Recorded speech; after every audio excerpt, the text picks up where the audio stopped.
Hello, YouTubers, friends, compatriots, political shows, dead slaves, serfs, peasants, vassals, minions, meat sacks, and that goes for everyone in Congress. I'm usually welcome. And so, yeah, I watched the hour and a half, hour and 40 minutes of Trump's speech to Congress. And I guess I've just gotten numb to these speeches to Congress, the State of the Union addresses, and the like. I, I'd like to be inspired by them, but I've been watching them for years. And I spent a lot of time as a useful idiot lambasting a lot of Obama's State of the Union addresses, um, and would pick them apart because they were full of lies, and a lot of them are full of lies. And I will have to say that Trump didn't do a whole lot of lying, and I've seen some fact checking of his speech, and they really couldn't come up with too many lies, but he certainly exaggerated a lot. And I definitely raised my eyebrows when he said he's going to get Greenland one way or another. That was a little chilling. And then, of course, him talking about blaming egg prices on Biden, which it has more to do with avian flu than Biden. So that was a little weird. And but I did like when he looked right at the Democratic side of Congress and called them out and said, you know, can't you enjoy just one night? And of course they couldn't. And that's the overriding aspect of this speech, just the petulance and childishness of at least the Democrats at this speech. And I know it's no different than other speeches when there's a Democratic president and they're in control. Of course, all the Republicans are childish and petulant, and they all sit down. But the Democrats, I have to say, took it to a whole new level this time. They were a total embarrassment. And it turns out most Americans across the spectrum were really not happy with this display and their stupid little signs. And then, of course, Congressman Al Green up there with his ponytail and his cane standing up and shouting. There really isn't any point in that. It was just childish. It's really embarrassing for a man of his age. And so this is for me and for a lot of Americans, this was another total disaster for the Democrats. They just don't have a message. They just don't know how to organize. And this sort of petulant, childish display is just disgusting. But overall, everything I don't like about U.S. politics is represented in a speech like this. I don't like the childishness of the left, but I also don't like all the bravado from the right as they stand up and cheer. And I don't like any president, Trump or anyone else, that gets up there and just spends an hour and a half bragging about himself and then making big promises that may or may not come true.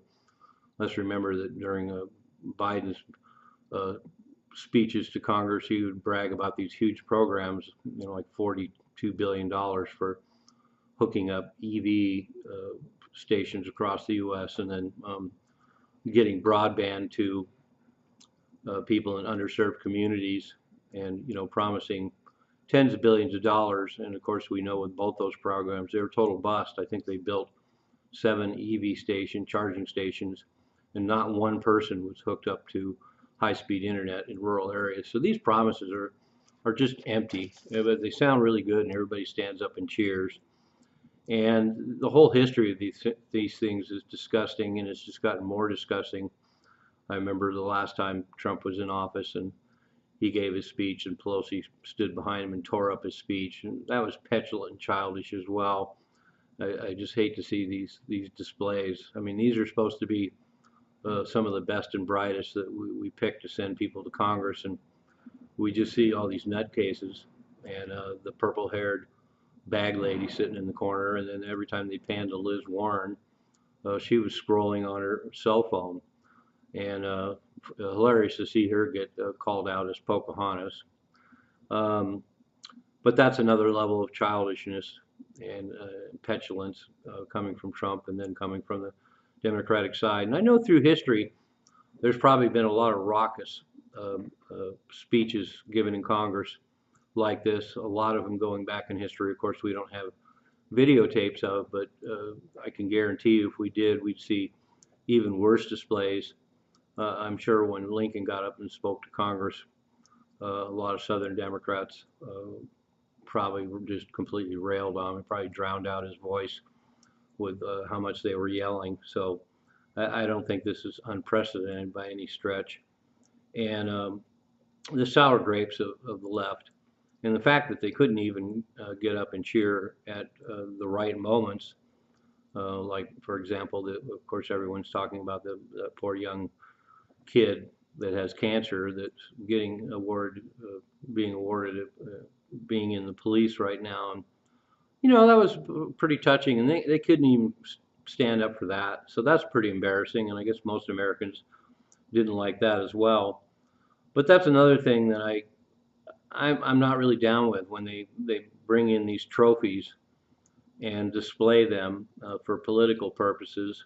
On the one hand, I guess I'm too cynical. On the one hand, I guess it's pretty touching, but on the other hand, I just don't like the state appropriating these poor people and using them for political purposes. Whether it's the mother whose child was murdered by migrants, or the family of the guy that was shot at the failed assassination attempt with Trump in Buckley, Pennsylvania, or this poor kid with cancer and everything else. It just seems distasteful to me. I understand the intent, but I just don't like it.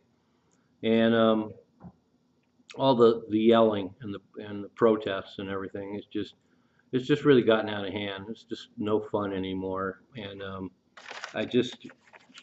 for me, everything that's terrible about U.S. politics is displayed, and particularly just this astonishing display of utter division. And I know polls have come out that said that about 47% or something thought that it was a great speech and it was motivated, and another 25% thought it was mildly motivated, and then 31% or something thought it was terrible. And they're bragging about that, but it doesn't really mean anything.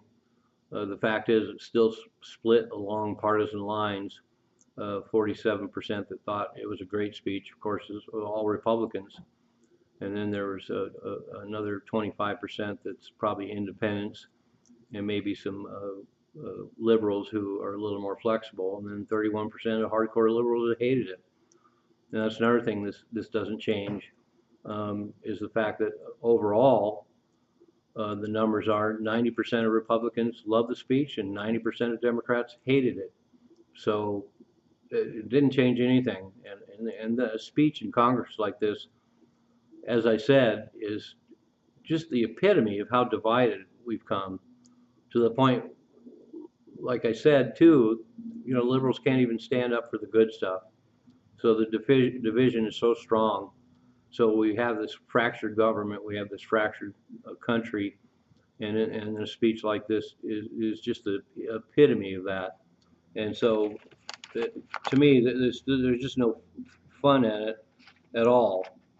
And of course, there's all this bravado and bragging about the things that are done right, but there's no apologies for what was done wrong. So that would have been kind of nice if Trump said, well, maybe I was a little reckless about some things. I'm sorry about that. I'll try and be better or whatever. But that doesn't happen. He gets up there and compares himself to George Washington and all this other stuff. But I just think that I would rather see some of the way Trump was during the rallies. I loved when he went up there and said that everything that Biden touched turned to shit. I'd rather see that kind of honesty. That would be great. But I guess overall, Trump has a lot to boast about.